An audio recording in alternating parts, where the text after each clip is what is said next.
இங்க வித்தியாசமான ஒரு சிஇஓ இருக்காரு. அவருக்கு ரெட் கலரை பார்த்த உடனே மயக்கம் வந்துடும். அதனால எப்பவுமே அவரு ரெட் ஃபில்டரிங் கிளாஸ் போட்டிருப்பாரு. அவரோட கம்பெனிக்குள்ளயும் யாரும் ரெட் கலர் கொண்டு வரவே கூடாதுன்னு ஸ்ட்ரிக்டா ரூல்ஸ் போட்டிருப்பாரு. கம்பெனிக்குள்ள வர்ற பொண்ணுங்க ரெட் கலர் ப்ளவுசர் போட்டிருந்தா கூட அதை பிடுங்கிட்டு தான் உள்ளேயே அனுப்புவாங்க. ரெட் கலர் லிப்ஸ்டிக் போட்டிருந்தா கூட அவங்களுக்கு உள்ள போக பெர்மிஷன் கிடையாது. அப்படி இருக்கிறப்ப ஒரு நாள் ஒரு பொண்ணு அவரோட கம்பெனிக்கு வேலைக்காக இன்டர்வியூ வர்றான். உள்ள வந்து அந்த பொண்ணு பயங்கர ஷாக் ஆகுறான். ஏன்னா அவ சொந்தமா கிரியேட் பண்ண ஐடியாவை அந்த கம்பெனியில காப்பி அடிச்சு வச்சிருப்பாங்க. உடனே கோபத்துல அந்த கம்பெனியோட சிஇஓவை பார்க்க போறான். ஆனா அவர் அந்த பொண்ணை கண்டுக்கவே இல்லை. சடனா பயங்கர கடுப்பாகி அந்த பொண்ணு கையில இருந்த ஒரு ரெட் கலர் டாலை அவர் மேல தூக்கி எறிகிறான். உடனே அவர் திரும்பும்போது அவர் போட்டிருந்த ரெட் ஃபில்டரிங் கிளாஸ் கலந்து போயிருது. அப்போ ரெட் கலரை பார்த்ததும் அவர் அங்கேயே மயங்கி விழுந்துடுறாரு. ஆனா அந்த பொண்ணு அதோட அவரை விடல. ஒரு பெரிய கம்பெனியோட பார்ட்னர் மாதிரி நடிச்சு அவரோட ரூமுக்குள்ளேயே போயிடுறான். அவளை பார்த்ததும் அவர் உடனே செக்யூரிட்டியை கூப்பிட போற டைம்ல சடனா அந்த பொண்ணு அவளோட ஷர்ட்ல இருந்த ரெட் கலரை அவர்கிட்ட காமிக்கிறான். ரெட் கலரை பார்த்ததும் அவருக்கு தலை சுத்தி கால்கள் எல்லாம் நடுக்க ஆரம்பிக்குது. உடனே அப்படியே கொலாப்ஸ் ஆகி அவ மேல விழுறாரு. ஆனா அவளை தொட்ட உடனே அவருக்கு தலை சுத்துறது சரியாயிருது.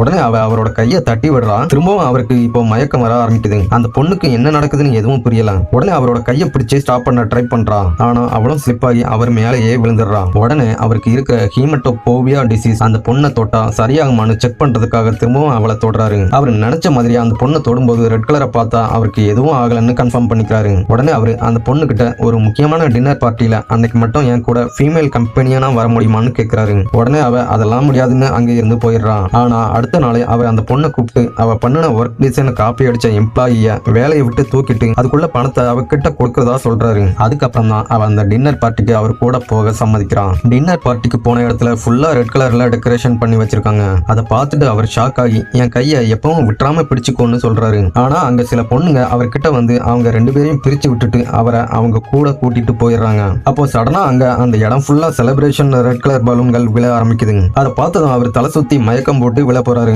அப்போ அந்த பொண்ணு அங்க ஓடி வந்து அவரை கையால பிடிச்சு தாங்குறான். ஹாஸ்பிட்டல் வந்ததுக்கு அப்புறம் தான் அந்த பொண்ணுக்கு அவருக்கு ஹீமட்டோபோபியா இருக்குதுங்கிற விஷயம் தெரிய வருது. இருந்தாலும் சந்தேகம் போகாம ஒரு ரெட் கலர் லிப்ஸ்டிக் போட்டுட்டு அவர் முன்னாடி வர்றான். உடனே அவருக்கு தலை சுத்தி மயக்கம் வர்ற மாதிரி இருந்ததால பக்கத்துல இருந்த கிளாஸை எடுக்க போறாரு. அப்போ அந்த பொண்ணு சடனா அவரோட கையை பிடிச்சு உங்களுக்கு இருக்கிற இந்த பிரச்சனைய ஃபியூச்சர்ல சரி பண்ண போற பொண்ணே நான் தான் சொல்றான். அதை கேட்டதும் அவர் அந்த பொண்ணோட கையை பிடிச்சு அவர் பக்கமா இழுத்து ஹக் பண்றாரு.